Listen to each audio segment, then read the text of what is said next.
Okay, so the focus of this evening is going to be on the presentations. But before I do that, I want to say something about the papers. I was personally disappointed at how many people of the papers I've graded, and it's probably about 1/3 at this point, that did not include all of the sections that were required. I had mentioned all of the required sections in announcement posting that outlined it for you. I sent you a sample paper that outlined it for you. The rubric had all of the information you needed, and the video from last week also talked about all the things that needed to be included in the paper. I had hoped with all of that information that I wouldn't be seeing missing pieces, but there are several papers that I have graded. More than half of the 1/3, I don't know how many that actually is, have not included all of the sections of the paper. And at 350 points, that's a lot of points. All right, so this week, the discussion 10 information is about creating a PowerPoint presentation using the key points in the paper. So what I'm going to do is I'm going to go over some best practices for presentations, and I'm going to tell you exactly what I want you to cover in the presentation. The presentations are due on Thursday as your initial posting. You need to go in and review one other person's presentation, give them some feedback on their presentation using the rubric that we previously used for peer review and feedback, and that's it. That's all you have to do. So you have an easy week after a tough week last week. So this is the first kind of a slide that we use, and it's called a title slide. It's a title because it has the title of the presentation and my name on it. The way I'm going to go through this presentation is in red are the notes to you. The things that are in usually brown are the information that's in the slides. Excuse me. Okay, so this is my first slide. In presentations, it is good to usually have an overview or an agenda slide. An overview slide can be a quote. So here's a quote. A study finds that 96% of executives experience some kind of anxiety about public speaking, and fear of public speaking can interfere with advancement. So there's a quote.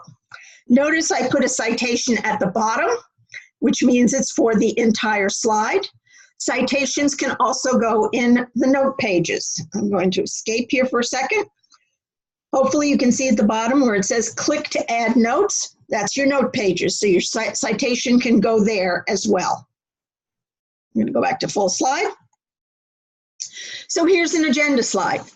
And what I'm going to be talking about is preparing presentations. So my notes to you on this slide. It is better to use a light background template than a dark background template. The reason for that is most of the time when you're doing presentations, all the lights are not out, and it's much easier to read a light background than a dark background. There's something called first word consistency.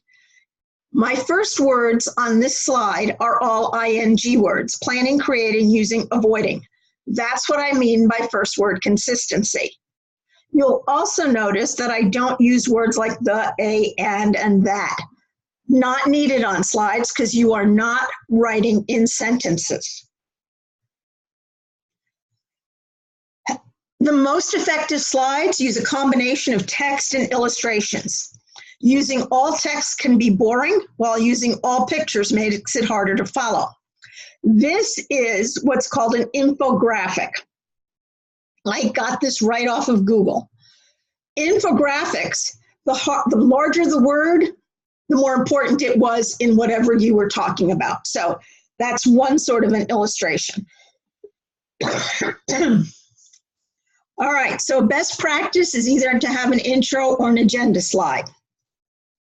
An agenda talks about what you're going to be covering.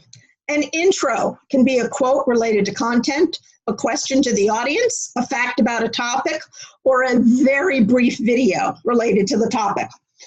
I want to point out first word consistency here again. Quote, question, fact, brief video. Again, whatever I start the slide with, I continue the slide with. Every single slide doesn't have to be the same. So when you're planning a presentation, you want to establish your main ideas, organize your message, prepare it, and estimate the length. Again, first word consistency, establish, organize, prepare, and estimate. Do not go below 20-point font on text. I think this might be a 24 or 28 point. Below 20 point, you cannot read it. So do not go below a 20-point font. It's okay if you're creating a chart, but it's not okay on text. Here's another illustration. Just to strategize your slides, you need to think, plan, and manage. All right, so your intro. The purpose of the intro is to arouse interest. As I said, you can use quotes, share facts, or ask questions. Note that use quotes, share facts, and ask questions are sub-bullets. Sub-bullets are indented. If you're going to use them, use at least two. It's kind of like outlining. If there's a 1, there's a 2. If there's an A, there's a B. It's actually with headings in APA as well. If you have one subheading, you're supposed to have 2. So if you are going to use subheadings, which are indented, have at least 2. This is clip art. Clip art should not be used on slides. It's okay if you want to use it as a transition slide, but try to avoid clip art on content slides. And clip art is really the stuff that's labeled clip art. All right, so when you are preparing your content, consider what the key points are that you need to get across. Think about what the audience needs. And think about what are the required things that you have to cover. I will get to what you need to cover in this presentation a little bit later. There's something called the rule of 6. The rule of 6 is that there should be no more than 6 words per line and no more than 6 lines per slide. You can see here I have each bullet point has only 3 words and I only have 3 bullets. It's not saying you have to have 6, it's saying you shouldn't have more than 6. However, if I were doing a presentation on Snow White and the 7 Dwarfs, it's 1 word, I'd list all 7 on one slide. Same thing with perhaps the 7 wonders of the ancient world or the 7 deadly sins. But if it's going to be long, and if you got more than 6, maybe divide it into 2 slides. Make sure you understand your audience needs. In this case, you really don't have to do that much. Use clear, vivid language. Notice I have a citation on that one line. It means that's the one line I got from that source. And the citation can be in a smaller font. I've used another quote here as a transition. It's not what you tell them, it's what they hear, which is important for presentations because it doesn't matter what you say, it matters how people absorb it. Some notes to you. Use a dark color font for text. Now this is a Microsoft Office template. I like it because it's simple. And I've picked up on the colors. I've put my text in red. I put my text in a dark brown and my highlights in red. So my headings are sometimes in red, my bullet points are in red. Something I want to emphasize maybe in red, but mostly I use a dark font. You want to use color effectively, and because your bullets are not sentences, you do not have to have a period after your bullets. Here's that rule of 6 again. 6 words per line, 6 lines per slide, and only have 1 idea on a slide. Don't cram your slides. Slides are not a paper in PowerPoint. You want to write in brief bullets. You do not want to use sentences or paragraphs. Write in bullets, not sentences and paragraphs. For your visuals, keep it simple. Use for main points. Make sure they're visible. Avoid unnecessary clip art and animation. In a short presentation, you don't want to put any animation. And you want to use a sans serif font. There is no font called sans serif. Examples: Comic Sans, which is what this is, Arial, Tahoma, Verdana. Times New Roman is a great font for papers and a terrible font for slides. Times New Roman is a serif font. So now I'm going to show you the differences. So these are 24-point font. You can see on the left are sans serif fonts, and on the right are serif fonts. What's the difference? The difference is that sans serif fonts have stronger lines, and serif fonts have more squiggly lines. And you can see how much stronger a Comic Sans font is than a Times New Roman font. Now, if I could strangle Bill Gates, I would, because unfortunately, unfortunately, he puts a lot of serif fonts into templates. Do not use the default font on slides. Do not use the default font. Make sure you use a sans serif font. Change the default.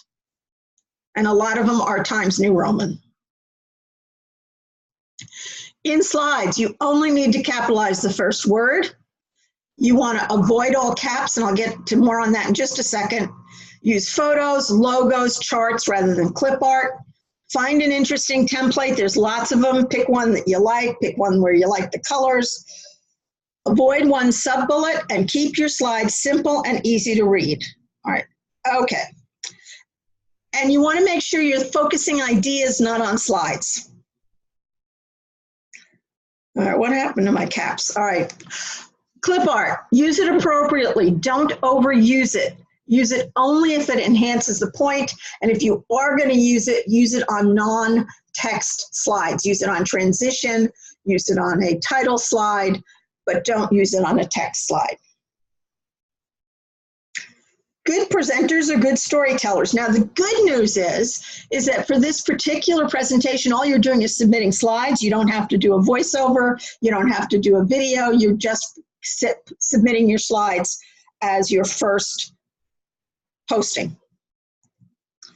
All right, so fears: ghosts, clowns, darkness, zombies, strangers, flying.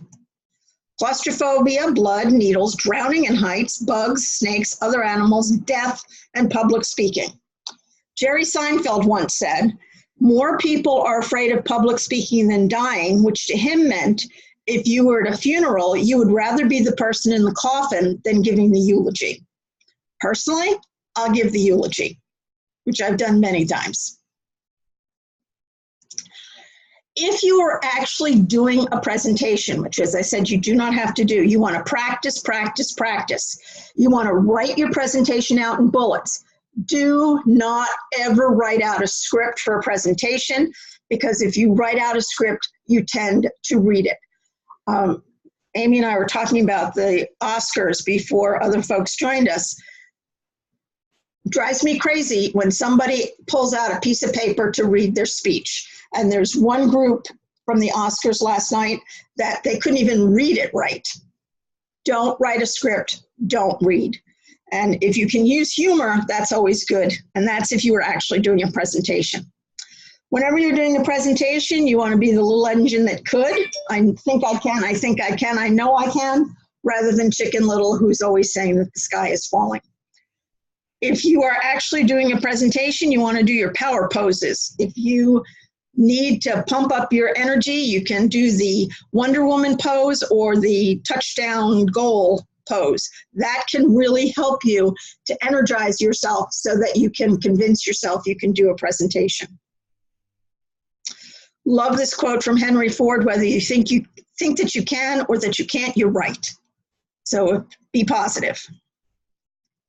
This is one of my favorite signs: stop ahead, no stopping anytime. Reminds me of streets in Boston. When you're doing a presentation, you prepare for the unexpected. Best practices. So I'm suggesting that you have a title slide, an intro or an agenda slide, summary slide without repeating the agenda, a question slide, which is basically to say, are there any questions, and a reference slide. The deepest sin is believing without evidence, which is why you need supporting evidence, references. The biggest problem in communication is the illusion that it's taken place. So make sure your slides are clear enough that you are communicating. Okay. Include the best practice slides, which were the agenda, the title, the agenda, or the overview, the summary, the question, the reference. Avoid sentences and paragraphs. Use first word consistency. Capitalize only the first word. Avoid all caps. And use charts, graphs, photos, and not clip art. Provide enough to help you present and help whoever's reading your presentation understand what you're talking about and that they can follow along with what you meant. All right, try reading this paragraph. Try reading it to yourself.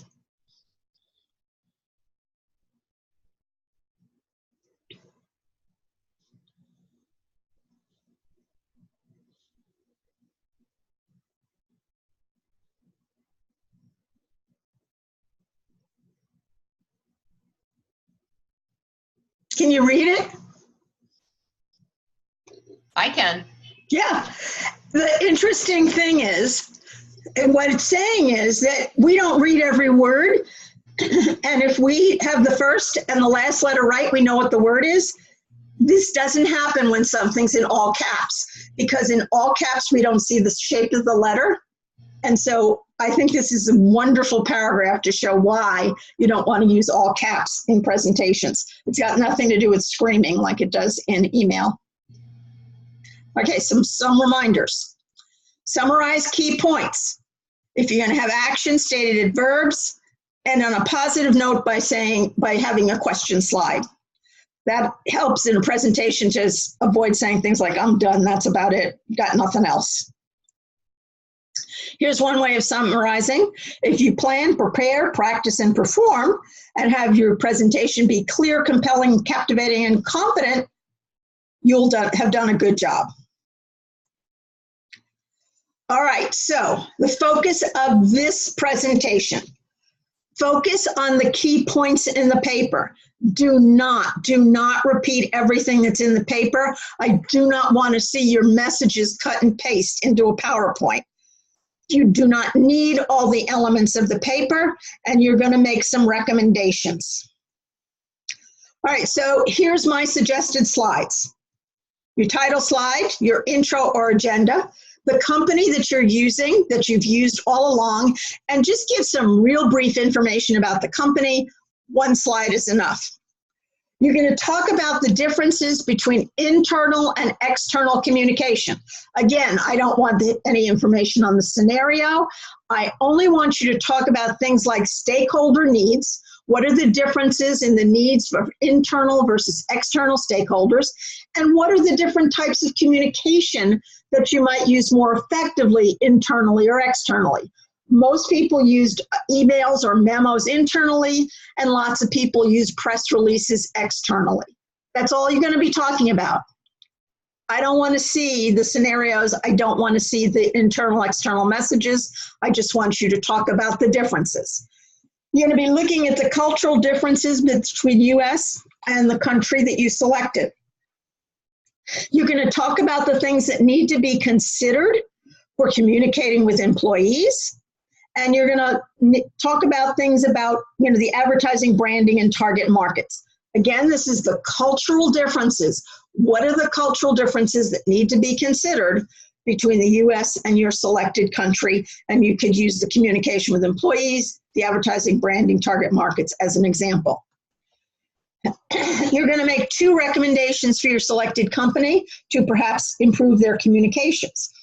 If you believe your selected company is doing a great job with their communications, your recommendations would probably be to continue to do something.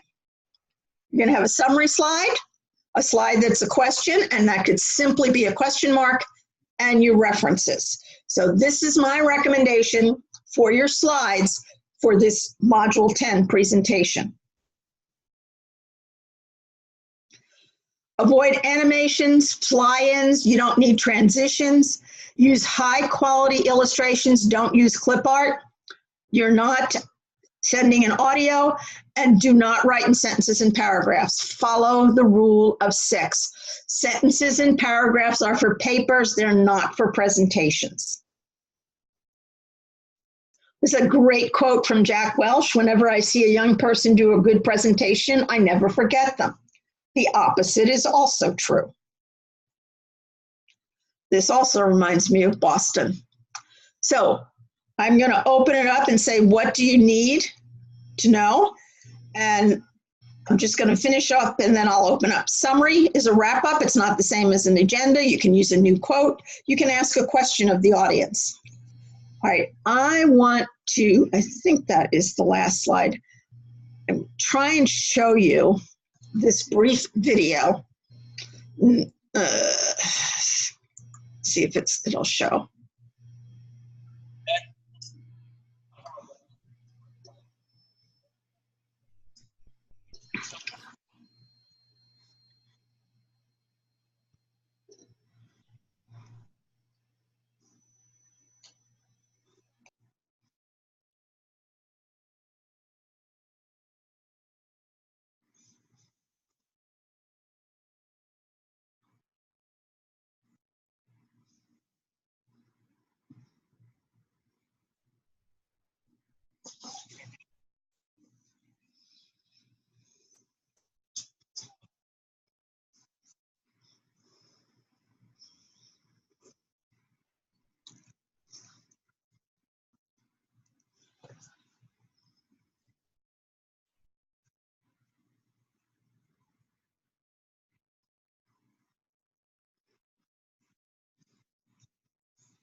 Okay, I hope you were able to see that PowerPoint. If not, I did post the slides earlier today. So, questions?